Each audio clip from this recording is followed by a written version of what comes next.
நீங்கள் மதுரைக்கு வந்தீங்கன்னா சௌராஷ்டிரா கம்யூனிட்டி, சின்ன சமுதாயங்க, ஒரு 2 லட்சம் பேர் தான் இருப்பாங்க. விஜயநகர காலத்தில் மதுரைக்கு வந்தவங்க. ஆரம்ப காலத்தில் அவங்க தொழில் நெசவு தான். அதை வைத்துக்கொண்டு இன்றைக்கி மல்டி வெரிஃபைடாக இன்றைக்கி டைவர்சிஃபிகேஷன் நோக்கி போயிருக்காங்க. எளிமையாக வாழ்வாங்க. அவங்களால எந்த சட்டம் ஒழுங்கு பிரச்சனை இருக்கா. 2 லட்சம் பேர் சௌராஷ்டிரா இருக்காங்க, ஒருத்தன் கூட ஜெயிலில் கிடையாது.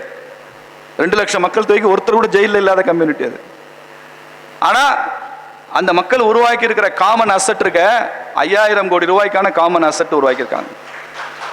5000 crore காமன் அசட்னா பொது சொத்து. இப்போ நீங்கள் இந்த ஆரிய வைசியா அவர் பாலாஜி ஒரு காலேஜ் நடத்தினார்னா அது குடும்ப சொத்து. பட் ஆரிய வைசியா ட்ரஸ்ட் ஒன்று ஆரம்பிச்சு அந்த கம்யூனிட்டியில் எல்லாரும் பணம் போட்டு எல்லாரும் ஒரு ஷேர் ஹோல்டர் ஆகி ஷேர் யூனிட் வாங்கி நம்ம கல்லூரி நடத்தினோம்னா அது சமுதாயத்தினுடைய பொது சொத்து, காமன் அசட். அப்போ ஒரு சின்ன சமுதாயம் எப்படி 5000 crore காமன் அசட் வச்சிருக்காங்க. Saurashtra engineering college, Saurashtra arts college, Saurashtra women's college, Saurashtra school. இன்னைக்கு மதுரையில் பிரைம் பிளேஸில் அவங்களுடைய இடத்துக்கு மார்க்கெட் வேல்யூ போட்டாலே எங்கேயோ போயிடும். சந்தை மதிப்பில் அவங்களோட இடத்துக்கு மார்க்கெட் வேல்யூ போட்டாலே எங்கேயோ போகும். தமிழ்நாட்டில் அதிகமாக கண்தானம் செய்கிறவங்க சௌராஷ்டிரா கம்யூனிட்டி தான்.